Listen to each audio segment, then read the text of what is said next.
Alright everybody, what is going on? It is your boy C4 here, and today we're going to be talking about my Philadelphia Eagles, and in a little bit more in depth on Nick Foles. If you can go back and look at my channel, the very first Madden video I put up was talking about Nick Foles last season and whether or not he would be the guy at quarterback for the Philadelphia Eagles.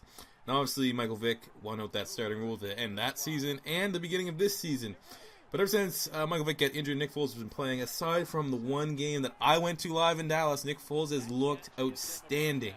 Now, whether or not to determine that this is just a good run of form or Nick Foles has really actually developed and he's ready to start in the NFL, that remains to be seen. We're going to see it over the last 5 games or so. I think there's 5 games. What, 5? So yeah, 5 games of the season after the Eagles' bye week right now in Week 12.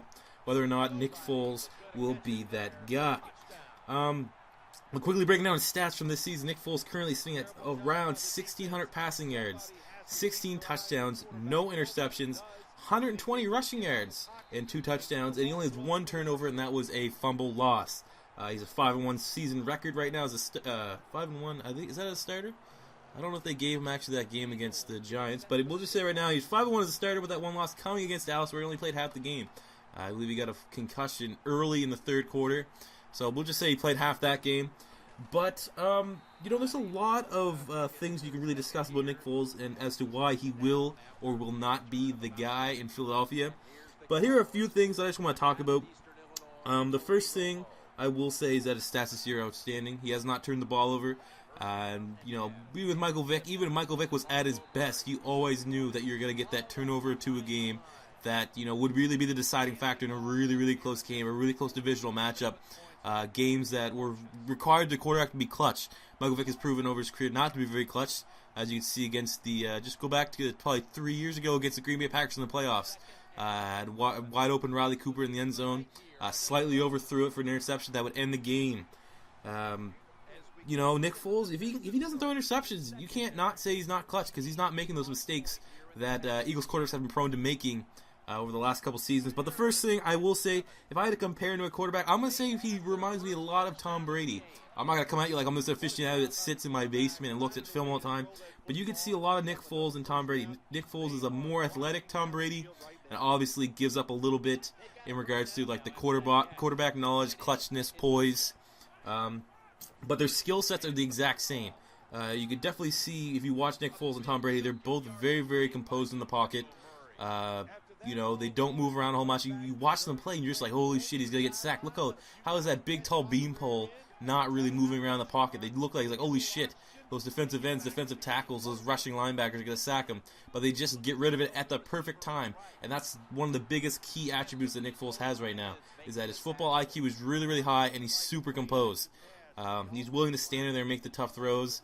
One of the things that Chip Kelly, and even if you go back and look at some of his, like a compilation video of him in Arizona, he got fucked up in Arizona.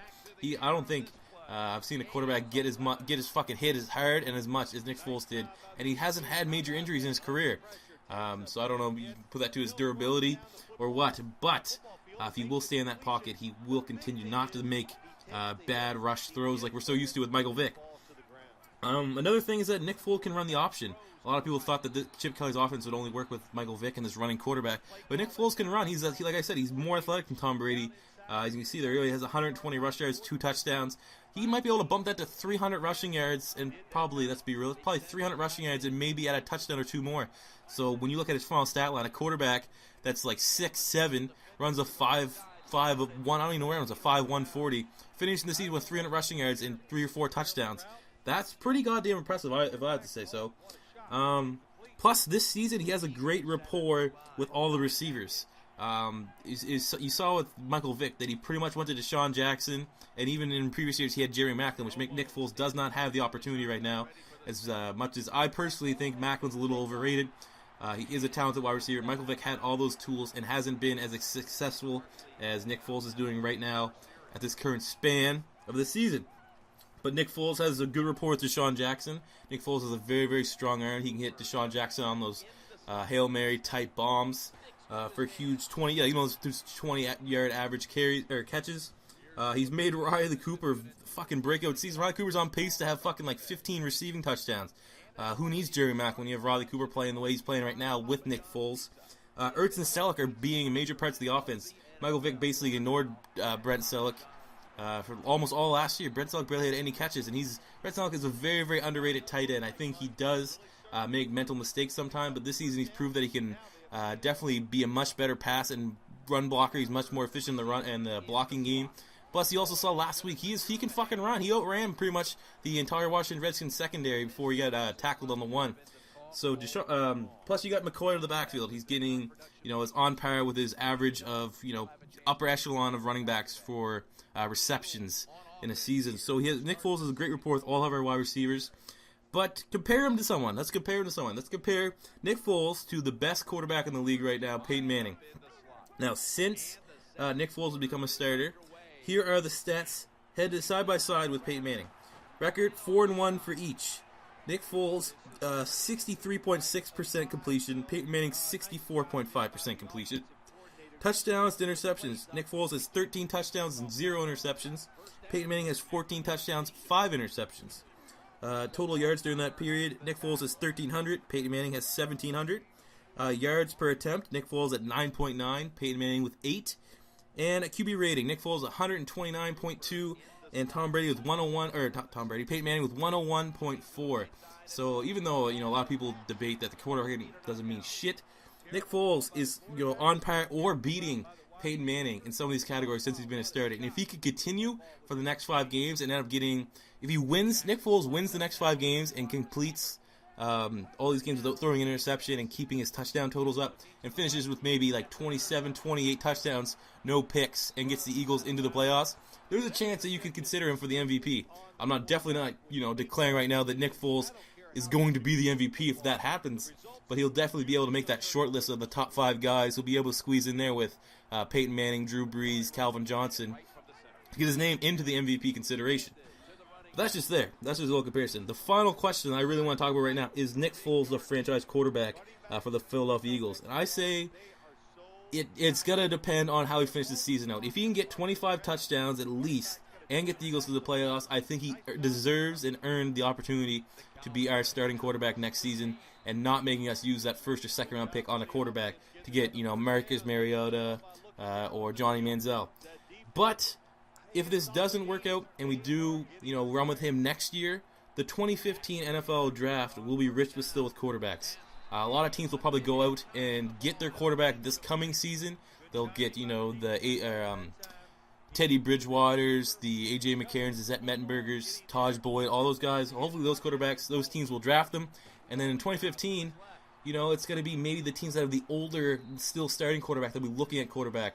So hopefully the teams that need that starter right away will have a lot bigger advantage than they would opposed to drafting a quarterback in this upcoming 2014 draft. So looking at the 2015 draft, if Marcus Mariota doesn't declare this year, he'll go in 2015, and he'll be right on our radar if Nick Foles doesn't pan out.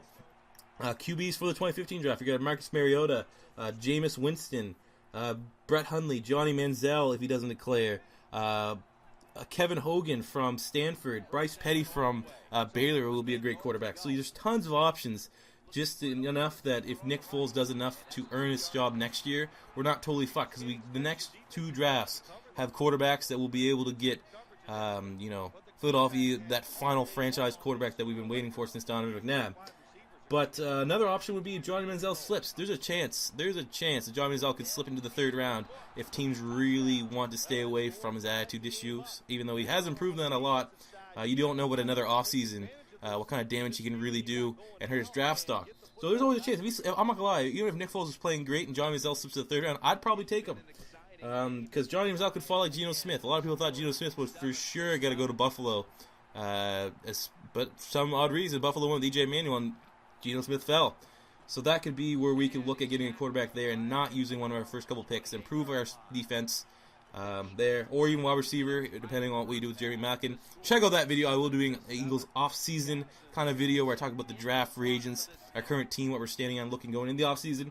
But right now, I'm just excited about Nick Foles. Nick Foles. But there you go, guys. That is just my take on Nick Foles. I'd like to hear what you guys think about him. What do you think about the Eagles starting quarterback? Leave a comment in the comment section below if you think Nick Foles will be the guy in Philadelphia. You think Nick Foles will be the new franchise quarterback? What do you think we're going to have to look out for? We should improve during the draft, or maybe free agency of some trade. Ben Roethlisberger will be on the trade market. Would he be able to come in and do something? I don't know. But let me know there, guys. Please smash the like button and always subscribe to Beast Mode TV. You're home for Philadelphia Eagle Madden content, just Madden content in general, and straight up Beast fucking content. Just awesome content, guys. The content on my channel is sick. So that's it. Peace out, guys.